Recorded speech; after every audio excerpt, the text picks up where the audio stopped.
ನಮಸ್ಕಾರ, ನೀವು ನೋಡ್ತಾ ಇದ್ದೀರಾ ನ್ಯೂಸ್ 18. ನಾನು ನವಿತಾ ಜೈನ್.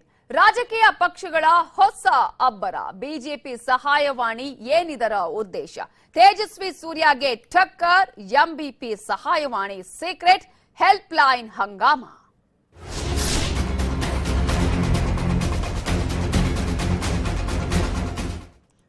ಬಿಜೆಪಿ ಕಾಂಗ್ರೆಸ್ ನಡುವೆ ಈಗ ಸಹಾಯವಾಣಿಯ ಸಮರ. ಬಿಜೆಪಿಯಿಂದ ಹೆಲ್ಪ್ ಲೈನ್ ಆರಂಭಿಸುವಂತಹ ಮಾತು, ಅದಕ್ಕೆ ಪ್ರತಿಯಾಗಿ ಕಾಂಗ್ರೆಸ್ ನಾಯಕರಿಂದಲೂ ಹೆಲ್ಪ್ ಲೈನ್ ನ ಪ್ರಸ್ತಾಪವನ್ನ ಮಾಡಲಾಗಿದೆ. ಸರ್ಕಾರದ ಕಾನೂನಾತ್ಮಕ ದೌರ್ಜನ್ಯದ ತಡೆಗೆ ಬಿಜೆಪಿ ಸಹಾಯವಾಣಿಯನ್ನ ಈಗ ರೆಡಿ ಮಾಡಿಕೊಳ್ತಾ ಇದೆ. ಸಹಾಯವಾಣಿಯ ಸಮರ ಇಲ್ಲಿಂದಲೇ ಈಗ ಆರಂಭ ಆಗಿದೆ. ಬಿಜೆಪಿಗೆ ಟಕ್ಕರ್ ಕೊಡೋದಿಕ್ಕೆ ಕಾಂಗ್ರೆಸ್ ಕೂಡ ಹಿಂದೆ ಬಿದ್ದಿಲ್ಲ. ಈ ಹಿನ್ನೆಲೆಯಲ್ಲಿ ಸಚಿವರಾಗಿರುವ ಎಂಬಿ ಪಾಟೀಲ್ ಅವರು ಈಗ ಸರ್ಕಾರಕ್ಕೆ ಸಲಹೆಯನ್ನ ಕೊಟ್ಟಿದ್ದಾರೆ. ಶಾಂತಿಯುತ ಕರ್ನಾಟಕಕ್ಕೆ ಸಹಾಯವಾಣಿ ಅಂತ ಹೇಳಿದ್ದಾರೆ ಎಂಬಿ ಪಾಟೀಲ್. ಈ ಮೂಲಕ ಸರ್ಕಾರಕ್ಕೆ ಈಗ ಈ ಸಹಾಯವಾಣಿಯನ್ನ ತೆರಿಬೇಕು ಅನ್ನುವಂತಹ ಸಲಹೆಯನ್ನ ಕೊಟ್ಟಿದ್ದಾರೆ. ಈಗ ಬಿಜೆಪಿ ಯಾಕೆ ಈ ಒಂದು ಸಹಾಯವಾಣಿಯನ್ನ ಹೇಳ್ತಾ ಇದೆ ಅಂತ ಹೇಳಿದ್ರೆ, ರಾಜ್ಯದ ಬಿಜೆಪಿ ಕಾರ್ಯಕರ್ತರ ಉಪಯೋಗಕ್ಕಾಗಿ ಬಿಜೆಪಿ ಸಹಾಯವಾಣಿ 24x7 ಕಾರ್ಯನಿರ್ವಹಣೆ ಮಾಡುತ್ತೆ. ಪ್ರಮುಖವಾಗಿ ಈಗಾಗಲೇ ಪೊಲೀಸರಿಂದ ಆಗುವಂತಹ ದೌರ್ಜನ್ಯ ಆಗಿರ್ಬೋದು ಬಿಜೆಪಿ ಕಾರ್ಯಕರ್ತರ ಮೇಲೆ, ಅಥವಾ ಸುಖ ಸುಮ್ಮನೆ ಈಗ ಕೇಸ್ಗಳನ್ನ ಹಾಕೋದು. ಸೊ ಈ ಹಿನ್ನೆಲೆಯಲ್ಲಿ ಬಿಜೆಪಿ ಸಹಾಯವಾಣಿಯನ್ನ ತೆರೆಯೋದಿಕ್ಕೆ ನಿರ್ಧಾರ ಮಾಡಿದೆ. ಅದಕ್ಕೆ ಕಾಂಗ್ರೆಸ್ ಕೂಡ ಟಕ್ಕರ್ ಕೊಡುವ ಪ್ರಯತ್ನ. ಇನ್ನು ಶಾಂತಿಯುತ ಕರ್ನಾಟಕಕ್ಕೆ ಸಹಾಯವಾಣಿ ವಿಚಾರ ಕುರಿತಾಗಿ ಸಚಿವರಾಗಿರುವ ಎಂಬಿ ಪಾಟೀಲ್ ಮಾತನಾಡಿದ್ದಾರೆ. ನಮ್ಮ political bureau head Chidananda Patel ಅವರನ್ನ ಮಾತನಾಡಿಸಿದ್ದಾರೆ. ಏನ್ ಹೇಳಿದ್ದಾರೆ ನೋಡೋಣ. ಸಚಿವರಾಗಿರ್ತಕ್ಕಂಥ ಎಂಬಿ ಪಾಟೀಲ್ ಅವರಿದ್ದಾರೆ. ಎಂಬಿ ಪಾಟೀಲ್ ಅವರೇ, ಸಮಾಜದಲ್ಲಿ ಶಾಂತಿ ನೆಲೆಸಬೇಕು, ಹಾಗಾಗಿ ಒಂದು ಹೆಲ್ಪ್ ಲೈನ್ ಮಾಡಿ ನಾವು ಡೆವಲಪ್ಮೆಂಟ್ ಅಜೆಂಡಾದಲ್ಲಿ ಇರ್ತಕ್ಕಂಥ ಒಂದು ಟ್ವೀಟ್ ಅನ್ನ ಮಾಡಿದ್ದೀರಾ. ಗೃಹ ಸಚಿವರು, ಮುಖ್ಯಮಂತ್ರಿಗಳು, ಡಿಸಿಎಂ ಮೇಲೆ ಒತ್ತಾಯಿಸಿದ್ದೀರಾ. ಇದರ ಹಿಂದಿನ ಉದ್ದೇಶ ಏನು ಸರ್? ಎಲ್ಲಿವರೆಗೆ ಇದು ಸರ್ವ ಜನಾಂಗದ ಶಾಂತಿಯುತ ಊಟ ಆಗಿರ್ತದೆ ಅಲ್ಲಿವರೆಗೆ ಜನ ಕರ್ನಾಟಕಕ್ಕೆ ಬರ್ತಾರೆ. ಈಗ ನಾನು ಇಂಡಸ್ಟ್ರೀಸ್ ಮಿನಿಸ್ಟ್ರು, ಯಾವುದೇ ಇಂಡಸ್ಟ್ರೀಸ್ ಇಲ್ಲಿ ಬರಬೇಕಾದ್ರೆ ಅದು ಅಲ್ಲಿ ಶಾಂತಿ ಇರಬೇಕು ಆ ರಾಜ್ಯಗಳಲ್ಲಿ. So Karnataka is a peace loving state, ಹೀಗಾಗಿ ಪ್ರೋಗ್ರೆಸಿವ್ ಸ್ಟೇಟ್ ಆಲ್ಸೋ. ಹೀಗಾಗಿ ನಾನು ಭಾವಿಸಿದ್ದು ಕಳೆದ 4 ವರ್ಷಗಳೇನು ಆಗಿದ್ದಾವೆ, ಅದು ಯಾವುದೇ ಧರ್ಮ ಇರಲಿ, ಅದು ಯಾವುದೇ ಧರ್ಮ ಇರಲಿ, ಯಾವುದೇ ಜಾತಿ ಇರಲಿ, ಯಾವುದೇ ಭಾಷಿಕರಿರಲಿ, ಇದು ಇಲ್ಲಿ ಏನು ಫ್ರೀಡಮ್ ಎಕ್ಸ್ಪ್ರೆಷನ್ ಇದೆ ಅದು ಬಹಳ ಸೌಹಾರ್ದಯುತವಾಗಿರಬೇಕು. ನಿಮ್ಮ ಅಭಿಪ್ರಾಯಗಳನ್ನ ಮಂಡನೆ ಮಾಡಲಿಕ್ಕೆ ಅವಕಾಶ ಇರಬೇಕು. ಅದರ ದುರುಪಯೋಗ ಆಗಬಾರ್ದು. ಕೆಟ್ಟ ಭಾಷೆಗಳನ್ನ ಉಪಯೋಗ ಮಾಡುವಂತದ್ದು ಇಂಥದನ್ನ ಆಗಬಾರ್ದು. ಮತ್ತೆ ಅದನ್ನ ಈ ಶಾಂತಿಯನ್ನ ಕದರಿಸುವಂತ ಕೆಲಸ ಆಗಬಾರ್ದು. ಸಂಸದ ತೇಜಸ್ವಿ ಸೂರ್ಯ ಅವರು ಸೂಲಿಬೆಲೆ ಅವರಿಗೆ ವಾಕ್ ಸ್ವಾತಂತ್ರ್ಯಕ್ಕೆ ಕಡಿವಾಣ ಮಾಡೋ ಮುಖಾಂತರ ಇದೊಂಥರ ಬೆದರಿಕೆ ತಂತ್ರ ಅಂತ ಒಂದು ಇವತ್ತು ಸ್ಟೇಟ್ಮೆಂಟ್ ಕೊಟ್ಟಿದ್ದಾರೆ. ನೋಡಿ, ನಾನು ಏನು ಹೇಳಿದ್ದೀನಿ, ಯಾರು ಇದನ್ನ ಮಾಡ್ತಾರೆ, ಇವ್ರು ಮಾಡದಿದ್ರೆ ಮುಗೀತಲ್ಲ. ನೀವ್ಯಾಕೆ ಕುಂಬಳಕಾಯಿ ಕಳ್ಳ ಅಂದ್ರೆ ಹೆಗಲ ಮೇಲೆ ಉಂಟ್ಕೊಂಡು ಕೊಡ್ತಾ ಇದ್ರಿ? ತಪ್ಪು ಮಾಡಿದ್ರೆ ಅವ್ರು ಶಿಕ್ಷೆ ಅನುಭವಿಸ್ತಾ ಅಂತ. ತಪ್ಪು ಮಾಡೋನಿಗೆ ಭಯ ಇರಬೇಕಲ್ಲ. ತಪ್ಪು ಮಾಡದೆ ಅವ್ನಿಗೆ ಯಾಕೆ ಭಯ? ಅದು ಕುಂಬಳಕಾಯಿ ಕಳ್ಳಂತರ ಹೆಗಲ್ ಮುಟ್ಕೊಂಡು ನೋಡ್ಕೊಂತ ಕೆಲಸ ಬೇಡ. ತಪ್ಪು ಮಾಡಿದವ್ರಿಗೆ ಹೇಳಿದ್ದೀನಿ ನಾನು, ಸುಮ್ಮನೆ ಯಾರಿಗಾರು ಹೇಳ್ತಾ ಇಲ್ಲ ನಾನು. ಈಗ ಟ್ವೀಟ್ನೂ ಅದೇ ಮಾಡಿದ್ದೀನಲ್ಲ ನಾನು. ಕಾಂಗ್ರೆಸ್ ನಾಯಕರು, ಬಿಜೆಪಿ ನಾಯಕರುಗಳಿಗೆ ಸರ್, ಬಿಜೆಪಿ ಕಾರ್ಯಕರ್ತರಿಗೆ ಏನಾದ್ರೂ ಬೆದರಿಕೆ ಇದೆಯಾ ಸರ್ ಕಾಂಗ್ರೆಸ್ ಇಂದ? ಅವರು ಒಂದು ಹೆಲ್ಪ್ ಲೈನ್ ಅನ್ನು ಸ್ಟಾರ್ಟ್ ಮಾಡ್ತೀವಿ ಅಂತ ಹೇಳಿದ್ದಾರೆ. ನಮ್ಮ ಲಾಯರ್ಗಳು ನೋಡ್ಕೊಂತಾರೆ, ಇವರು ನಮ್ಮನ್ನು ಎದುರಿಸ್ತಿದ್ದಾರೆ ಅನ್ನೋ ಒಂದು ಮಾತು ಹೇಳ್ತಾರೆ. 4 ವರ್ಷ ಇವರು ಏನ್ ಮಾಡಿದ್ದಾರೆ ಇಡೀ ಜಗತ್ತಿಗೆ ಗೊತ್ತಿದೆ. 4 ವರ್ಷ ಇವರು ರಾಜ್ಯದಲ್ಲಿ ಒಂದು ಮನೆ ಕಟ್ಟಲಿಲ್ಲ, ಅಭಿವೃದ್ಧಿ ಮಾಡಲಿಲ್ಲ, 3.5 ಲಕ್ಷ ಕೋಟಿ ಸಾಲ ತಕೊಂಡ್ರು. ಒಂದೇ ಒಂದು ಮನೆ ಇವತ್ತು ಸಹ ಬದುಕನ್ನು ಕಟ್ಟಿಕೊಡೋ ಕೆಲಸ ಆಗಲಿಲ್ಲ. ಬರೀ ಭಾವನೆಗಳನ್ನ ಕೆಲಸುವಂತ ಕೆಲಸ ಮಾಡಿದ್ರು. ನಾನು ಈಗಲೂ ಅವ್ರಿಗೆ ವಿನಂತಿ ಮಾಡ್ಕೋತೇನೆ, ರಾಷ್ಟ್ರಕ್ಕೂ ಕುವೆಂಪು ಹೇಳಿದಂಗೆ ಸರ್ವ ಜನಾಂಗದ ಶಾಂತಿಯ ತೋಟ ಆಗಿರಬೇಕು. ಅದನ್ನ ಯಾವುದೇ ಧರ್ಮದವರು, ಯಾವುದೇ ಜಾತಿಯವರು, ಯಾವುದೇ ಭಾಷೆಯವರು ಅದನ್ನ ಶಾಂತಿಯನ್ನು ಕದಡಿಸುವ ಮಾತನಾಡಿದ್ರೆ ಅವ್ರ ಮೇಲೆ ಕಾನೂನಾತ್ಮಕವಾದಂತ ಕ್ರಮ ಆಗಬೇಕು. ಯಾರು ಶಾಂತಿ ಕದಡೋದು, ಯಾರೇ ಕಾಂಗ್ರೆಸ್ಗರಿದ್ರು ಮಾಡಿದ್ರು ಕೂಡ ಅವ್ರ ಮೇಲೆ ಕೂಡ ಕ್ರಮ ಕೈಗೊಳ್ಳಬೇಕಾಗ್ತದೆ. ಇವಿಷ್ಟು ಸಚಿವ ಎಂಬಿ ಪಾಟೀಲ್ ರವರ ಮಾತು. ಕ್ಯಾಮರಾ ಪರ್ಸನ್ ವಿಶ್ವನಾಥ್ ಹಾವೇರಿ ಜೊತೆ Chidanand Patel, news 18 Kannada, Bengaluru. Help line ರಾಜಕೀಯ ಆರಂಭ ಆಗಿದೆ. ಕಾಂಗ್ರೆಸ್ ಸರ್ಕಾರದ ಎಲ್ಲಾ ಕಾನೂನಾತ್ಮಕ ದೌರ್ಜನ್ಯ ತಡೆಗೆ ಶೀಘ್ರವೇ ರಾಜ್ಯ ಬಿಜೆಪಿ ಕಾನೂನು ಪ್ರಕೋಷ್ಠದಿಂದ ಸಹಾಯವಾಣಿಯನ್ನ ಆರಂಭಿಸಲಾಗುವುದು ಅಂತ ಬಿಜೆಪಿ ಸಂಸದರಾಗಿರುವ ತೇಜಸ್ವಿ ಸೂರ್ಯ ಹೇಳಿದ್ದಾರೆ. ಕಾಂಗ್ರೆಸ್ ಸರ್ಕಾರದ ಎಲ್ಲಾ ಕಾನೂನಾತ್ಮಕ ದೌರ್ಜನ್ಯ, ಅಧಿಕಾರ ದುರ್ಬಳಕೆ, ಸುಳ್ಳು ಕೇಸ್, ಸುಳ್ಳು ಎಫ್ಐಆರ್ಗಳನ್ನ ಸಮರ್ಥವಾಗಿ ಎದುರಿಸುವುದಕ್ಕೆ ನಾವು ಮುಂದಾಗಿದ್ದೇವೆ. ಇದಕ್ಕಾಗಿ ಸಹಾಯವಾಣಿ ಆರಂಭಿಸಲು ತೀರ್ಮಾನಿಸಲಾಗಿದ್ದು 1 ವಾರದ ಒಳಗೆ ಸಹಾಯವಾಣಿ ಸಂಖ್ಯೆಯನ್ನ ಪ್ರಕಟಿಸಲಿದ್ದೇವೆ ಅಂತ ತೇಜಸ್ವಿ ಸೂರ್ಯ ಹೇಳಿದ್ದಾರೆ. ಸ್ಪಷ್ಟವಾಗಿ ಹೇಳ್ತೀವಿ, ನಮ್ಮ ಕಾರ್ಯಕ್ರಮಗಳನ್ನು ಹತ್ತಿಕ್ಕುವಂಥದ್ದು, ಅಭಿವ್ಯಕ್ತಿ ಸ್ವಾತಂತ್ರ್ಯವನ್ನು ಹತ್ತಿಕ್ಕುವಂಥ ಪ್ರಯತ್ನ ಈ ಸರ್ಕಾರದಿಂದ ನಡೆದರೆ ಸರ್ಕಾರದ ಸದನದ ಒಳಗಡೆ ಇರ್ಬೋದು, ಪೊಲೀಸ್ ಸ್ಟೇಷನ್ಗಳಲ್ಲಿರ್ಬೋದು, ಕೋರ್ಟ್ಗಳಲ್ಲಿರ್ಬೋದು, ಹೊರಗಡೆ ರಸ್ತೆಗಳಲ್ಲಿರ್ಬೋದು, ಸರ್ಕಾರದ ವಿರುದ್ಧ ಹೋರಾಟದ ಮೂಲಕ ನಮ್ಮ ಅಭಿವ್ಯಕ್ತಿ ಸ್ವಾತಂತ್ರ್ಯವನ್ನು, ರಾಜಕೀಯ ಚಟುವಟಿಕೆಗಳ ನಡೆಸುವಂಥ ಹಕ್ಕನ್ನು ನಾವು ಕಾಪಾಡಿಕೊಳ್ಳುವಂಥ ಕೆಲಸ ನಾವು ಮಾಡೇ ಮಾಡ್ತೀವಿ. ನಮ್ಮ ಕಾರ್ಯಕರ್ತರ ಪರವಾಗಿ ನಾವು ನಿಂತ್ಕೊಳ್ಳುತ್ತಿರ ಬದಲಿ ಸ್ಪಷ್ಟವಾಗಿ ಹೇಳ್ತೀವಿ, ನಮ್ಮ ಕಾರ್ಯಕ್ರಮಗಳನ್ನು ಹತ್ತಿಕ್ಕುವಂಥದ್ದು ಅಭಿವ್ಯಕ್ತಿ. ಇದರ ಬಗ್ಗೆ ಇನ್ನಷ್ಟು ಡೀಟೇಲ್ಸ್ ಕೊಡೋದಕ್ಕೆ ನಮ್ಮ ಪೊಲಿಟಿಕಲ್ ಬ್ಯೂರೋ ಹೆಡ್ ಆಗಿರುವ ಚಿದಾನಂದ ಪಟೇಲ್ ನೇರ ಸಂಪರ್ಕದಲ್ಲಿ ಜಾಯ್ನ್ ಆಗಿದ್ದಾರೆ. ಚಿದಾನಂದ ಪಟೇಲ್, ಸರ್ಕಾರ ಆರಂಭ ಆಗಿ ಕೆಲವೇ ದಿನಗಳಾಗಿದೆ. ಬಿಜೆಪಿ ಒಂದೊಂದೇ ಅಸ್ತ್ರಗಳನ್ನ ಕೂಡ ಕಾಂಗ್ರೆಸ್ ವಿರುದ್ಧವಾಗಿ ಈಗ ಬತ್ತಳಿಕೆಯಿಂದ ತೆಗೆದು ಬಿಡ್ತಾ ಇದೆ. ಮತ್ತೊಂದು ಕಡೆ ನಾವು ಗಮನಿಸಿದ್ರೆ ಈಗ ಸಹಾಯವಾಣಿಯ ರಾಜಕೀಯ ಎರಡೂ ಪಕ್ಷಗಳಲ್ಲೂ ನಡೀತಾ ಇದೆ.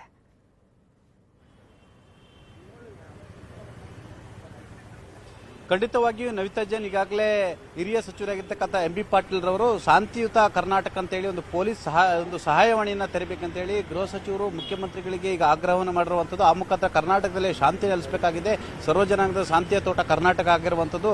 ನೈತಿಕ ಪೊಲೀಸ್ಗಿರಿ ಇರ್ಬೋದು, ಬೇರೆ ಬೇರೆ ಇರ್ಬೋದು, ಜನರನ್ನ ಎದುರಿಸುವ ಮತ್ತು ನೈತಿಕ ಪೊಲೀಸ್ಗಿರಿ ಹೆಸರಿನಲ್ಲಿ ದಬ್ಬಾಳಿಕೆ ಮಾಡುವಂಥದ್ದು ನಿಲ್ಲಬೇಕು. ಆ ಮುಖಾಂತರ ಕರ್ನಾಟಕಕ್ಕೆ ಅಭಿವೃದ್ಧಿಯ ಅಜೆಂಡಾ ಬೇಕಾಗಿದೆ ಅನ್ನುವ ಮುಖಾಂತರ ಇದೀಗ ಬಿಜೆಪಿ ವಿರುದ್ಧ ನೇರವಾಗಿ ತಿರುಗಿ ಬಿದ್ದಿರತಕ್ಕಂಥ ಸಚಿವ ಎಂಬಿ ಪಾಟೀಲ್ ರವರು ಬಿಜೆಪಿಯ ನೈತಿಕ ಪೊಲೀಸ್ಗಿರಿ ವಿರುದ್ಧ ಸಹಾಯವಾಣಿ ತೆರೆಯುವಂತೆ ಈಗಾಗಲೇ ಸರ್ಕಾರಕ್ಕೆ ಆಗ್ರಹಿಸಿರುವುದು. ಮತ್ತೊಂದು ಕಡೆ ಬಿಜೆಪಿಯ ಕಾರ್ಯಕರ್ತರು ಮತ್ತು ನಾಯಕರ ಮೇಲೆ, ಇಲ್ಲೊಂದು ಕಡೆ ಕಾಂಗ್ರೆಸ್ ಸರ್ಕಾರದ ಬಂದ ಮೇಲೆ ದೌರ್ಜನ್ಯ ಆಗ್ತಿದೆ ಅಂತೇಳಿ ಈಗಾಗಲೇ ಏನು ವಕೀಲರು ನೀಡುವ ಮುಖಾಂತರ ಸಹಾಯವಾಣಿ ತೆರೆದಿರುವಂಥದ್ದು. ಈ ಬಗ್ಗೆ ಈಗಾಗಲೇ ಬೆಂಗಳೂರಿನ ಸಂಸದರಾಗಿರ್ತಕ್ಕಂಥ ತೇಜಸ್ವಿ ಸೂರ್ಯರವರು ಈಗಾಗಲೇ ಹೇಳಿಕೆಯನ್ನು ಕೊಟ್ಟಿರುವಂಥದ್ದು. ಎಲ್ಲ ಒಂದು ಕಡೆ ಎಂಬಿ ಪಾಟೀಲ್ ರವರು ಈ ಹಿಂದೆ ಸೂಲಿಬೆಲೆ ವಿರುದ್ಧ ಕೂಡ ಮಾತನಾಡಿದ ಸಂದರ್ಭದಲ್ಲೂ ಕೂಡ ಸೂಲಿಬೆಲೆ ಅವರಿಗೆ ಎಲ್ಲೊಂದು ಕಡೆ ಪರೋಕ್ಷವಾಗಿ ಎದುರಿಸ್ತಿದ್ದಾರೆ, ವಾಕ್ ಸ್ವಾತಂತ್ರ್ಯವನ್ನು ಕಿತ್ತುಕೊಳ್ತಿದ್ದಾರೆ ಅಂತೇಳಿ ಮತ್ತು ಈ ಸಂಬಂಧಪಟ್ಟಾಗ ಇದು ದಬ್ಬಾಳಿಕೆ ಮತ್ತು ದೌರ್ಜನ್ಯ ಎಂಬ ಮಾತನ್ನು ಕೂಡ ಹೇಳಿರುವಂಥದ್ದು. ಆದರೆ ಎಂಬಿ ಪಾಟೀಲ್ ರವರು ಇದಕ್ಕೆ ತಿರುಗೇಟನ್ನು ಕೊಟ್ಟಿರುವಂಥದ್ದು. ಕರ್ನಾಟಕದಲ್ಲಿ 4.5 ವರ್ಷ ಏನೆಲ್ಲ ನಡೆದಿದೆ ಅಂತ ತಾವು ಗಮನಿಸಬಹುದು.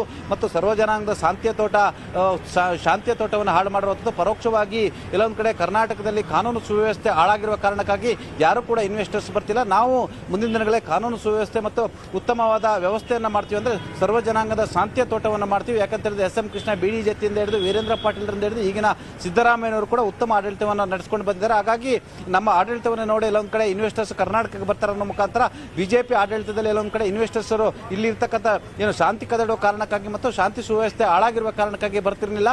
ಹಾಗಾಗಿ ಇನ್ನು ಮುಂದೆ ಏನು ಇನ್ವೆಸ್ಟರ್ಸ್ ಕೂಡ ಕರ್ನಾಟಕಕ್ಕೆ ಬರ್ತಾರೆ ಅನ್ನೋ ಮುಖಾಂತರ ಪರೋಕ್ಷವಾಗಿ ಟಾಂಗನ್ನು ಕೊಟ್ಟಿರುವುದು. ಮತ್ತೊಂದು ಕಡೆ ಈಗಾಗಲೇ ಶಾಂತಿ ಕದಡೋರು, ಅದು ಕಾಂಗ್ರೆಸ್ನವರಲ್ಲಿ ಯಾರೇ ಇರಲಿ, ಅಂಥವ್ರ ಮೇಲೆ ಕ್ರಮ ಆಗಬೇಕು, ಅಂಥವ್ರ ವಿರುದ್ಧ ಕಠಿಣ ಕಾನೂನು ಆಗಬೇಕು. ನನ್ನ ವಿರುದ್ಧ ಕೂಡ ಎಲ್ಲೊಂದು ಕಡೆ ಡೂಪ್ಲಿಕೇಟ್ ಒಂದು ಪತ್ರವನ್ನ ಸೋನಿಯಾ ಗಾಂಧಿ ಬರೆದು ಅದರಿಂದ ಬಹಳಷ್ಟು ತೊಂದರೆ ನನಗಾಯಿತು, ಈಗಲೂ ಕೂಡ ಅದು ಹರಿದಾಡ್ದಿರುತ್ತೆ. ಆ ಮುಖಾಂತರ ಎಲ್ಲೊಂದು ಕಡೆ ಇಂತಹ ಪೈರಸಿ ಮಾಡುವಂಥವರಿಗೆ ಮತ್ತು ಶಾಂತಿಯನ್ನು ಕದಡುವಂಥವ್ರಿಗೆ ಶಿಕ್ಷೆ ಆಗಲೇಬೇಕು. ಅದು ಕಾಂಗ್ರೆಸ್ನವರಾದ್ರು ಸರಿ, ಆದರೆ ಭಾರತೀಯ ಜನತಾ ಪಕ್ಷದವರು ಯಾಕೆ ಕುಂಬಳಕಾಯಿ ಕಳ್ಳ ಅಂತ ಹೇಳಿದ್ರೆ ಹೆಗಲು ಮುಟ್ಟು ನೋಡ್ಕೊಳ್ತಾರೆ ಅನ್ನೋ ಮುಖಾಂತರ ಎಲ್ಲೊಂದು ಕಡೆ ಭಾರತೀಯ ಜನತಾ ಪಕ್ಷದ ಇಂಥ ಕೃತ್ಯಕ್ಕೆ ಕೈ ಹಾಕುವ ಕಾರಣಕ್ಕಾಗಿ ಅವರಿಗೆ ಭಯ ಇದೆ ಅನ್ನೋ ಒಂದು ಮಾತನ್ನು ಕೂಡ ಹೇಳಿರುವಂಥದ್ದು. ಒಟ್ಟಾರೆ ಈಗ ಒಂದು ಕಡೆ ಶಾಂತಿಯ ತೋಟಕ್ಕಾಗಿ ಸಹಾಯವಾಣಿಯನ್ನ ಪ್ರಾರಂಭ ಮಾಡಿ ಅಂತೇಳಿ ಮುಖ್ಯಮಂತ್ರಿಗೆ ಮತ್ತು ಗೃಹ ಸಚಿವರಿಗೆ ಆಗ್ರಹ ಮಾಡಿರ್ತಕ್ಕಂಥ ಎಂಬಿ ಪಾಟೀಲ್ ಒಂದ್ ಕಡೆ ಆದ್ರೆ, ಮತ್ತೊಂದು ಕಡೆ ಎಲ್ಲೊಂದು ಕಡೆ ಬಿಜೆಪಿ ಕಾರ್ಯಕರ್ತರ ಮೇಲೆ ಕಾಂಗ್ರೆಸ್ ಸರ್ಕಾರದ ದೌರ್ಜನ್ಯ ಆಗ್ತಿದೆ. ಆ ಮುಖಾಂತರ ದೌರ್ಜನ್ಯ ತಡೆಗಟ್ಟಲು ಆಯಾ ಜಿಲ್ಲೆಗಳಲ್ಲಿ ನಾವು ವಕೀಲರನ್ನು ನೇಮಿಸ್ತೀವಿ ಅಂತೇಳಿ ಒಂದು ಸಹಾಯವಾಣಿ ತೆರಲಿಕ್ಕೆ ಬಿಜೆಪಿ ಮುಂದಾಗಿರುವಂಥದ್ದು. ಒಟ್ಟಾರೆ ಸಹಾಯವಾಣಿ ಫೈಟಿಂಗ್ ಇದೀಗ ರಾಜಕೀಯ ತಿರುವನ್ನು ಪಡೆದಿರುವಂಥದ್ದು. ಹಾಗಾಗಿ ಈ ಒಂದು ರಾಜಕೀಯ ತಿರುವು ಪಡೆದಿರುವ ಸಂದರ್ಭದಲ್ಲಿ ಭಾರತೀಯ ಜನತಾ ಪಕ್ಷ ಇದನ್ನ ಯಾವ ರೀತಿ ರಾಜಕೀಕರಣ ಆಗಿ ಬಳಸಿಕೊಳ್ಳುತ್ತೆ ಮತ್ತು ಆಡಳಿತ ಕಾಂಗ್ರೆಸ್ ಪಕ್ಷ ಇದನ್ನ ಎಲ್ಲಿ ಯಾವ ರೀತಿಯನ್ನ ಬಳಕೆ ಮಾಡಿಕೊಳ್ಳುತ್ತೆ ಅನ್ನೋದು ಸದ್ಯದ ಕುತೂಹಲ ಅಂತ ಹೇಳ್ಬೋದು. ನವಿತಾ ಜೈನ್. ಥ್ಯಾಂಕ್ ಯು ಚಿದಾನಂದ ಪಟೇಲ್ ಡೀಟೇಲ್ಸ್ಗೆ. ಗೋಹತ್ಯೆ ನಿಷೇಧ ಕಾಯ್ದೆಯನ್ನ ವಾಪಸ್ ಪಡೆಯುತ್ತಾ ಸರ್ಕಾರ, ಈಗಿರುವಂತಹ ಮೂಲಭೂತ ಪ್ರಶ್ನೆ ಇದು. ಯಾಕಂದ್ರೆ ಮುಂದಿನ ಕ್ಯಾಬಿನೆಟ್ನಲ್ಲಿ ಚರ್ಚೆ ಅಂತ ಹೇಳಿದ್ದಾರೆ ಸಿಎಂ ಸಿದ್ದರಾಮಯ್ಯ ಅವರು. 1964ರ ಆಕ್ಟ್ ನಲ್ಲೇ ಈ ಬಗ್ಗೆ ಉಲ್ಲೇಖವನ್ನ ಮಾಡಲಾಗಿದೆ ಅಂತ ಸಿಎಂ ಈಗ ಹೇಳಿಕೆಯನ್ನು ಕೊಟ್ಟಿರೋದಿದೆಯಲ್ಲ, ಇದು ಬಹಳಷ್ಟು ಚರ್ಚೆಗೆ ಗ್ರಾಸ ಆಗಿದೆ. ಕಳೆದ 2-3 ದಿನಗಳಿಂದಲೂ ನಾವು ನೋಡ್ತಾ ಇದೀವಿ, ಗೋಹತ್ಯೆ ನಿಷೇಧ ಕಾನೂನಿನ ವಿಚಾರವೇ ಮುನ್ನೆಲೆಗೆ ಬಂದಿದೆ. ಆಲ್ರೆಡಿ ಚುನಾವಣಾ ಪ್ರಣಾಳಿಕೆಯಲ್ಲೂ ಕಾಂಗ್ರೆಸ್ ಈ ವಿಚಾರವನ್ನ ಹೇಳಿತ್ತು. ಈಗ 12 ವರ್ಷ ತುಂಬಿದ ರಾಸುಗಳನ್ನ ಮುಕ್ತಗೊಳಿಸಲಾಗಿತ್ತು, ಕೃಷಿಗೆ ಬಳಕೆಯಾಗದ ರಾಸುಗಳನ್ನ ಮುಕ್ತಗೊಳಿಸಲಾಗಿತ್ತು ಅಂತ 1964ರಲ್ಲೇ ಈ ಕಾನೂನು ಆಗಿದೆ ಅಂತ ಸಿದ್ದರಾಮಯ್ಯ ಅವರು ಹೇಳಿದ್ದಾರೆ. ಈ ಮೂಲಕ 2020ರಲ್ಲಿ ಬಿಜೆಪಿ ಸರ್ಕಾರದ ಅಧಿಕಾರದ ಅವಧಿಯಲ್ಲಿ ಕರ್ನಾಟಕ ಜಾನುವಾರು ಹತ್ಯೆ ಪ್ರತಿಬಂಧಕ ಮತ್ತು ಸಂರಕ್ಷಣಾ ಕಾಯ್ದೆನೇನು ಜಾರಿಗೆ ತರಲಾಗಿತ್ತು, ಆ ಕಾಯ್ದೆಯನ್ನ ತೆರವುಗೊಳಿಸಲಾಗತ್ತಾ ಅನ್ನುವ ಪ್ರಶ್ನೆ ಮೂಡಿದೆ. ಗೋತೆ ಇಲ್ಲ, ಕ್ಯಾಬಿನೆಟ್ ನಲ್ಲಿ ಚರ್ಚೆ ಮಾಡ್ತೀವಿ. ಅವರು ಪಾಪ 1964 ಆಕ್ಟ್ ನಲ್ಲಿ ಏನ್ ಹೇಳಿದ್ದಾರೆ ಅಂದ್ರೆ 12 ವರ್ಷ 1964 ಆಕ್ಟ್ 12 ವರ್ಷ ತುಂಬಿರ್ತಕ್ಕಂಥ ರಾಸುಗಳು ವಯಸ್ಸಾಗಿರ್ತಕ್ಕಂಥವು ಮತ್ತೆ ಬರಡು ರಾಸುಗಳು ಮತ್ತು ವ್ಯವಸಾಯಕ್ಕೆ ಉಪಯೋಗ ಇಲ್ಲದೆ ಇರತಕ್ಕಂಥ ರಾಸುಗಳು ಈ ಥರ 1964 ಆಕ್ಟ್ನಲ್ಲಿ ಹೇಳಿದೆ. ಪಾಪ ಅದು ಹೇಳುವಾಗ ಅವ್ರು ಸರಿಯಾಗಿ ಹೇಳಿಲ್ಲ ಅಷ್ಟೇ. ಆಕ್ಟ್ ಇತ್ತು ಆಗಲೇ 1964ನಲ್ಲೇ ಆಕ್ಟ್ ಪಾಸ್ ಆಗಿರೋದು. ಆಮೇಲೆ ಒಂದು ತಿದ್ದುಪಡಿ ಮಾಡಿದ್ರು, ನಾವು ಮತ್ತೆ 1964 ಆಕ್ಟ್ ವಾಪಸ್ ತಗೊಬಂದು ಮತ್ತೆ ಮಾಡಿದ್ದಾರೆ. ಅದ್ರ ಬಗ್ಗೆ ಕ್ಯಾಬಿನೆಟ್ ಚರ್ಚೆ ಮಾಡ್ತೀವಿ. ಗೋಹತ್ಯೆ ನಿಷೇಧ ವಾಪಸ್ ವಿಚಾರಕ್ಕೆ ಸಂಬಂಧಪಟ್ಟ ಹಾಗೆ ಸರ್ಕಾರ ವಿಪಕ್ಷ ಬಿಜೆಪಿ ನಡುವೆ ಟಾಕ್ ವಾರ್ ಜೋರಾಗಿದೆ. ಗೋಹತ್ಯೆ ನಿಷೇಧ ಕಾನೂನನ್ನ ತೆರವು ಮಾಡದಂತೆ ಬಿಜೆಪಿ ಹೋರಾಟ ಮಾಡಲಿದೆ ಅಂತ ಬಿಜೆಪಿ ನಾಯಕರು ಎಚ್ಚರಿಕೆಯನ್ನ ಕೊಟ್ಟಿದ್ದಾರೆ. ಕಾಂಗ್ರೆಸ್ನ ಕೆಲವು ಸಚಿವರುಗಳು ಬಹಳ ದಾರ್ಷ್ಟ್ಯದಿಂದ ಒಂದಿಷ್ಟು ಹೇಳಿಕೆಗಳನ್ನು ಕೊಡ್ತಾ ಇದ್ದಾರೆ. ಗೋಹತ್ಯೆ ನಿಷೇಧ ಕಾಯ್ದೆ ಅದು ಬಿಜೆಪಿಯದ್ದು ಅಥವಾ ಇನ್ಯಾವುದೋ ಕೇವಲ ಒಂದೇ ಒಂದು ಪೊಲಿಟಿಕಲ್ ಪಾರ್ಟಿಗೆ ಸೀಮಿತವಾಗಿರುವಂಥದ್ದಲ್ಲ. ಕರ್ನಾಟಕದ ರೈತರ ಹಿತದೃಷ್ಟಿಯಿಂದ ತೆಗೆದುಕೊಂಡಿದ್ದಂಥ ಒಂದು ಯೋಜನೆ ಅದು. ಈಗಾಗಲೇ ನಮ್ಮ ಇಡೀ ಭಾರತದಲ್ಲಿ, ಇಡೀ ನಾಡಿನಲ್ಲಿ, ಕರ್ನಾಟಕದಲ್ಲಿ ಗೋಹತ್ಯೆ ನಿಷೇಧ ಆಗಬೇಕು ಅನ್ನುವಂಥದ್ದು ಎಲ್ಲರ ಅಭಿಪ್ರಾಯ. ಆ ಪ್ರಕಾರವಾಗಿ ಸಂವಿಧಾನದಲ್ಲೂ ಬಹಳ ಸ್ಪಷ್ಟವಾಗಿದೆ. ಇವತ್ತು ಈ ಸರ್ಕಾರದಲ್ಲಿ ಉತ್ಕಟತನ ಅಥವಾ ಅಹಂಕಾರದ ಮಾತುಗಳನ್ನ ಬಹಳಷ್ಟು ಹೇಳ್ತಿದ್ದಾರೆ. ಇಂಥ ಮಾತುಗಳಿಂದ ಆಚೆ ಬಂದು ಉತ್ತಮವಾಗಿರೋಂಥ ಕಾರ್ಯಗಳನ್ನು ಮಾಡೋದನ್ನು ಬಿಟ್ಟು, ಅಭಿವೃದ್ಧಿ ಒಳ್ಳೆ ಆಡಳಿತವನ್ನು ಕೊಡೋದು ಬಿಟ್ಟು ಹೇಳಿಕೆಯ ಭರಾಟೆ ಆಗಿದೆ. ಈ ಭರಾಟೆಯಿಂದ ಆಚೆ ಬಂದು ತಮ್ಮ ಕೆಲಸ ಕಾರ್ಯ ಸ್ಪಷ್ಟತೆ ಹೇಗೆ ಉತ್ತಮ. ಕೃಷಿ ಪ್ರಧಾನವಾಗಿರ್ತಕ್ಕಂಥ ಈ ದೇಶದಲ್ಲಿ ಗೋ ಪ್ರಧಾನವಾಗಿರ್ತಕ್ಕಂಥ ವಸ್ತು. ಹಾಗಾಗಿ ಗೋ ಸಂಸ್ಕೃತಿ ಉಳಿಬಿದ್ರೆ ಕೃಷಿ ಸಂಸ್ಕೃತಿ ಉಳಿತದೆ. ಅಂತ ಗೋಹತ್ಯೆ ಮಾಡತಕ್ಕಂಥವ್ರ ಮೇಲೆ ನಿಷೇಧವನ್ನು ತಂದಿರುವಂಥದ್ದು ಇದು ಮೊದಲಲ್ಲ. ಸ್ವಾತಂತ್ರ್ಯ ನಂತರದ ಎಲ್ಲ ರಾಜ್ಯಗಳು ಘೋಷಣೆ ಮಾಡಿತ್ತು. ಎಲ್ಲ ರಾಜ್ಯಗಳಲ್ಲೂ ಗೋಹತ್ಯೆ ನಿಷೇಧ ಕಾನೂನುಗಳಿತ್ತು ಸ್ವಾತಂತ್ರ್ಯ ಬಂದ ನಂತರ. ಆದರೆ ಕಾಂಗ್ರೆಸ್ಸಿನ ತುಷ್ಟೀಕರಣದ ನೀತಿಯಿಂದಾಗಿ ಇದು ಕೈಬಿಟ್ಟು ಹೋಯಿತು. ನಂತರ ಇದರ ಬಗ್ಗೆ ಇನ್ನಷ್ಟು ಡೀಟೇಲ್ಸ್ ಕೊಡೋದಕ್ಕೆ ನಮ್ಮ ರಿಪೋರ್ಟರ್ ಕೃಷ್ಣ ನೇರ ಸಂಪರ್ಕದಲ್ಲಿ ಜಾಯ್ನ್ ಆಗಿದ್ದಾರೆ. ಕೃಷ್ಣ, ಗೋಹತ್ಯೆ ನಿಷೇಧ ಕಾನೂನಿನ ವಿಚಾರ ಮತ್ತೆ 3 ದಿನದಿಂದ ಮುನ್ನೆಲೆಗೆ ಬಂದಿದೆ. ಈ ಹಿಂದೆ ಕಾಂಗ್ರೆಸ್ ಹೇಳಿತು ತನ್ನ ಪ್ರಣಾಳಿಕೆಯಲ್ಲೂ ಕೂಡ ನಾವು ಆ ಒಂದು ಕಾನೂನನ್ನ ತೆರವುಗೊಳಿಸ್ತೀವಿ ಅಂತ. ಬಟ್ ಈಗ ಸಿದ್ದರಾಮಯ್ಯ ಅವರು ಇವತ್ತು ಕೊಟ್ಟಂತಹ ಹೇಳಿಕೆ ಇನ್ನಷ್ಟು ಚರ್ಚೆಗೆ ಕಾರಣ ಆಗಿದೆ. ಹಾಗಾದ್ರೆ ಈ ಕಾನೂನು ತೆರವಾಗತ್ತಾ ಅನ್ನುವ ಪ್ರಶ್ನೆಯನ್ನ ಹುಟ್ಟು ಹಾಕಿದೆ. ಖಂಡಿತವಾಗ್ಲೂ ನಿಮಿತ್ತ ಕಾಂಗ್ರೆಸ್ ಹಿಂದೆ ವಿರೋಧ ಪಕ್ಷ ಸ್ಥಾನದಲ್ಲಿ ಇದ್ದಂತ ಸಂದರ್ಭದಲ್ಲಿ ಪ್ರಣಾಳಿಕೆಯಲ್ಲೂ ಕೂಡ ಇದೇ ಒಂದು ವಿಚಾರವನ್ನು ಪ್ರಸ್ತಾಪವನ್ನ ಮಾಡಿತ್ತು. ಗೋಹತ್ಯೆ ನಿಷೇಧ ಕಾಯ್ದೆಯನ್ನ ನಾವು ಅಧಿಕಾರಕ್ಕೆ ಬಂದಂತ ಸಂದರ್ಭದಲ್ಲಿ ತೆಗೆದುಹಾಕ್ತೇವೆ ಅನ್ನೋ ಒಂದು ಭರವಸೆಯನ್ನು ಕೂಡ ಕೊಟ್ಟಿದ್ರು. ಈಗ ಎಲ್ಲೋ ಒಂದ್ ಕಡೆ ಅವ್ರ ಸರ್ಕಾರ ಬಂದ ಕೂಡಲೇ ಈಗ ಮತ್ತೆ ಈ ಒಂದು ವಿಚಾರ ಮುನ್ನೆಲೆಗೆ ಬಂದಿದೆ ಅಂತಂದ್ರೆ ಬರುವಂತಹ ವಿಧಾನಸಭಾ ಅಧಿವೇಶನದ ಸಂದರ್ಭದಲ್ಲಿ ಈ ಒಂದು ಕಾಯ್ದೆಯನ್ನ ತೆಗೆದುಹಾಕುವಂತ ನಿಟ್ಟಿನಲ್ಲಿ ಕಾಂಗ್ರೆಸ್ ನಾಯಕರು ಈಗಲಿಂದನೇ ತಂತ್ರಗಾರಿಕೆಯನ್ನ ಮಾಡ್ತಿರೋ ಪ್ರಶ್ನೆ ಶುರುವಾಗಿರುವಂತದ್ದು. ಈಗಾಗಲೇ ಪಶುಸಂಗೋಪನಾ ಸಚಿವರಾಗಿರ್ತಕ್ಕಂತಹ ವೆಂಕಟೇಶ್ ಅವರು ಕೂಡ ಎಮ್ಮೆ ಕೋಣ ಕಡಿಯೋದಾದ್ರೆ ಹಸುಗಳನ್ನ ಯಾಕೆ ಕಡಿಬಾರದು ಅನ್ನೋ ಒಂದು ಪ್ರಶ್ನೆಯನ್ನ ಮಾಡಿದರೆ, ಈ ಒಂದು ಪ್ರಶ್ನೆಯನ್ನ ಯಾವಾಗ ಮಾಡಿದ್ರು ಇಡೀ ಬಿಜೆಪಿ ನಾಯಕರು ಎಲ್ಲರೂ ಕೂಡ ಆಕ್ರೋಶವನ್ನು ವ್ಯಕ್ತಪಡಿಸಿದ್ದಾರೆ. ಒಂದ್ ಕಡೆಗೆ ಮಾಜಿ ಮುಖ್ಯಮಂತ್ರಿ ಬಸವರಾಜ ಬೊಮ್ಮಾಯಿ ಅವರು ಕೂಡ ಈ ಒಂದು ಗೋಹತ್ಯೆ ನಿಷೇಧ ಕಾಯ್ದೆನ ಏನಾದ್ರು ತೆಗೆದುಹಾಕ್ತು ಅಂತಂದ್ರೆ ಕಾಂಗ್ರೆಸ್ಗೆ ಬರುವಂತ ದಿನಗಳಲ್ಲಿ ದೊಡ್ಡ ಆಪತ್ತು ಕಾದಿದೆ ಅನ್ನೋ ಒಂದು ಹೇಳಿಕೆಯನ್ನು ಕೊಟ್ಟಿದ್ದಾರೆ. ಮತ್ತೆ ದೊಡ್ಡ ಹೋರಾಟವನ್ನ ಮಾಡ್ತೇವೆ ಒಂದು ಹೇಳಿಕೆಯನ್ನು ಕೂಡ ಬಿಜೆಪಿ ನಾಯಕರು ಕೊಟ್ಟಿದ್ದಾರೆ. ಹೀಗಾಗಿ ಬರುವಂತಹ ಒಂದು ಅಧಿವೇಶನದಲ್ಲಿ ಈಗಾಗಲೇ ಇವತ್ತು ದಾವಣಗೆರೆಯಲ್ಲಿ ಮುಖ್ಯಮಂತ್ರಿ ಸಿದ್ದರಾಮಯ್ಯ ಅವರು ಕೂಡ ಇದೇ ಒಂದು ಹೇಳಿಕೆಯನ್ನು ಕೊಟ್ಟಿದ್ದಾರೆ.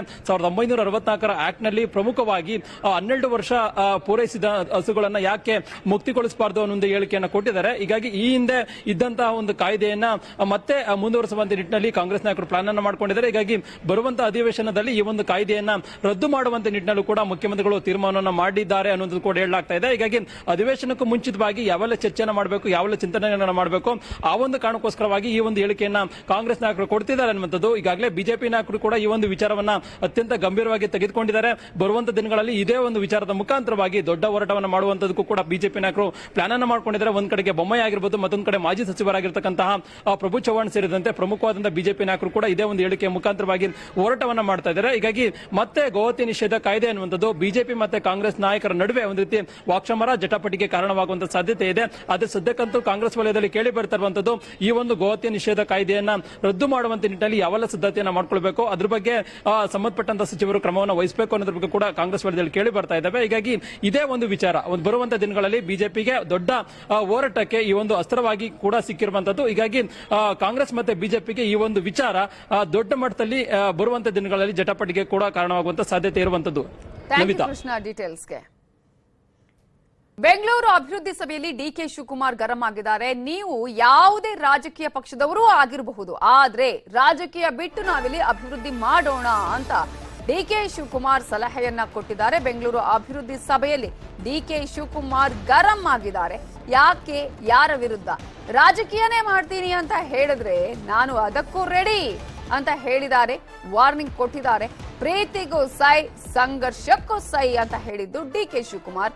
ನನಗೆ ದ್ವೇಷದ ರಾಜಕೀಯ ಬೇಕಿಲ್ಲ, ಅದರಲ್ಲಿ ನಂಬಿಕೆನೂ ಇಲ್ಲ ಅಂತ ಹೇಳಿ ಬಿಜೆಪಿ ಶಾಸಕರ ವಿರುದ್ಧ ಆಕ್ರೋಶವನ್ನ ಹೊರ ಹಾಕಿದ್ದಾರೆ. ಇವತ್ತು ಬೆಂಗಳೂರಿನ ಅಭಿವೃದ್ಧಿಯ ವಿಚಾರಕ್ಕೆ ಸಂಬಂಧಪಟ್ಟಂತೆ ಡಿಕೆ ಶಿವಕುಮಾರ್ ಮೀಟಿಂಗ್ ಅನ್ನ ಕರೆದಿದ್ರು. ಆ ಒಂದು ಮೀಟಿಂಗ್ ನಲ್ಲಿ ಬೆಂಗಳೂರಿನ ಬಿಜೆಪಿಯ ಶಾಸಕರು ಅವರು ಬಂದಿಲ್ಲ, ಲೇಟ್ ಆಯಿತು, 1 ಗಂಟೆ ತಡವಾಗಿ ಬಂದ್ರು ಅಂತ ಹೇಳಿ ವಾಕೌಟ್ ಮಾಡಿದ್ರು. ಈ ಹಿನ್ನೆಲೆಯಲ್ಲಿ ಅಲ್ಲಿ ಬಾಯ್ಕಾಟ್ ಮಾಡಿದಂತಹ ಕಾರಣಕ್ಕಾಗಿ ಡಿಕೆ ಶಿವಕುಮಾರ್ ಗರಂ ಆಗಿ ಈ ವಿಚಾರವನ್ನ ಹೇಳಿದ್ದಾರೆ. ರಾಜಕೀಯನೇ ಮಾಡ್ತೀನಿ ಅಂತ ಹೇಳಿದ್ರೆ ನಾನು ಅದಕ್ಕೂ ರೆಡಿ ಇದ್ದೀನಿ, ಆದ್ರೆ ನೀವು ಪ್ರೀತಿಗೂ ಸೈ, ಸಂಘರ್ಷಕ್ಕೂ ಸೈ ಅನ್ನುವ ರೀತಿಯಲ್ಲಿದ್ರೆ ನಾನು ಕೂಡ ಅದಕ್ಕೂ ರೆಡಿ ಅನ್ನುವ ಮಾತನ್ನ ಹೇಳಿದ್ದಾರೆ. ನನಗೆ ದ್ವೇಷದ ರಾಜಕೀಯ ಬೇಕಿಲ್ಲ, ಎಲ್ಲರೂ ಸೇರಿ ಒಟ್ಟಾಗಿ ನಾವು ಅಭಿವೃದ್ಧಿಯನ್ನ ಮಾಡೋಣ, ಬೆಂಗಳೂರಿನ ಅಭಿವೃದ್ಧಿಗೆ ನಾವೆಲ್ಲರೂ ಪಣ ತೊಡೋಣ ಅಂತ ಹೇಳಿದ್ದಾರೆ. ದಿನಾಚರಣೆ ಅಂಗವಾಗಿ ಅಲ್ಲಿ ಕೆಲವು ಅವಾರ್ಡ್ಸ್ ಕೊಡಬೇಕಾಗಿತ್ತು. ಮುಖ್ಯಮಂತ್ರಿಗಳು ದಾವಣಗೆರೆಗೆ ಹೋಗಬೇಕಾಯಿತು, ಸ್ವಲ್ಪ ಲೇಟ್ ಆಯಿತು, 1.25 ಗಂಟೆ ಲೇಟ್ ಆಯಿತು. ಬಂದು ಸಭೆ ನಡೆಸಿದ್ದೀನಿ. ಕೆಲವರು ಬಿಟ್ಟು, ಬಂದವರು ಬಿಟ್ಟು, ಕೆಲವರೆಲ್ಲ ನನ್ನ ಬಾಕ್ಲಲ್ಲಿ ಬರ್ತಿದ್ದಾಗ ಕೆಲವರು ಹೋಗ್ತಾ ಇದ್ರು. ಎಂತಕ್ಕೆ ಹೋದ್ರು ಗೊತ್ತಿಲ್ಲ ನನಗೆ. ಸಭೆ 3 ಗಂಟೆಗಳ ಕಾಲ, 3.25 ಗಂಟೆ ಕಾಲ ಸಭೆನ ನಡೆಸಿ ಬಹಳ ಕೂಲಂಕುಷವಾಗಿ ಚರ್ಚೆ ಮಾಡಿ ಬಿಜೆಪಿಯ ಸದಸ್ಯರು, ಜನತಾದಳ ಸದಸ್ಯರು, ಕಾಂಗ್ರೆಸ್ ಸದಸ್ಯರು ಎಲ್ಲ ಸೇರಿ ಅವರವರ ಅಭಿಪ್ರಾಯವನ್ನು ತಿಳಿಸಿದ್ದಾರೆ. ರಾಜಕಾರಣ ಮುಗಿದಿದೆ, ಕೊಟ್ಟು ಮಾತು ಉಳಿಸ್ಕೊಳ್ಬೇಕು. ಜನರು ನಮ್ಮಲ್ಲಿ ಏನು ಒಂದು ವಿಶ್ವಾಸ ಇಟ್ಟಿದ್ದಾರೆ, ಅದನ್ನು ವಿಶ್ವಾಸವನ್ನು ಉಳಿಸ್ಕೊಳ್ಳೋಣ. ಸೊ ಎಲ್ಲರೂ ಸಹಕಾರ ಕೊಡಿ ಅಂತ ರಿಕ್ವೆಸ್ಟ್ ಮಾಡ್ಕೊಂಡಿದ್ದೀನಿ. ವಿಧಾನಸೌಧದಲ್ಲಿ ನಡೀತಾ ಇದ್ದ ಸಭೆಯನ್ನ ಬಿಟ್ಟು ಹೊರ ಹೋಗ್ತಾ ಇದ್ದ ಬಿಜೆಪಿ ನಾಯಕರನ್ನ ಸಚಿವ ಜಮೀರ್ ಅಹಮದ್ ಖಾನ್ ಕೂಗಿ ಕರೆದಿದ್ದಾರೆ. ವಿಧಾನಸೌಧದ ಕಾರಿಡಾರ್ ಬಳಿ ಓಡೋಡಿ ಬಂದು, ಏ ಸೋಮಣ್ಣ, ಏ ಮುನಿರತ್ನ, ಬಂದ್ರಪ್ಪ ಸಭೆಗೆ ಅಂತ ಕೂಗಿ ಕರೆದಿದ್ದಾರೆ. ಆದ್ರೂ ಅವರು ಸಿಟ್ಟಾಗಿ ಹೊರ ಹೋದ್ರು.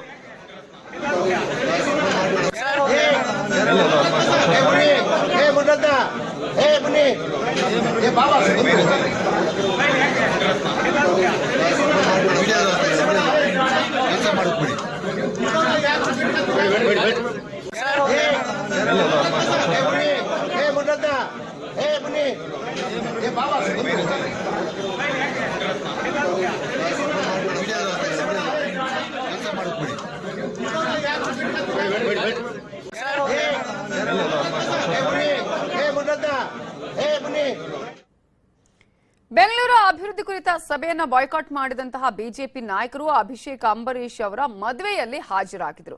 ನವ ದಂಪತಿಗೆ ಶುಭ ಹಾರೈಸಿದ್ರು.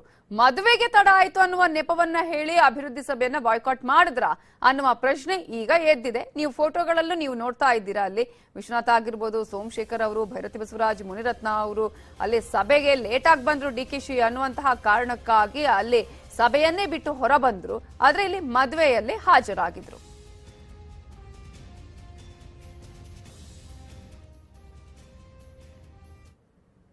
ಇನ್ನಷ್ಟು ಸುದ್ದಿ ನೋಡೋಣ ಚಿಕ್ಕ ಬ್ರೇಕ್ ಆದ್ಮೇಲೆ.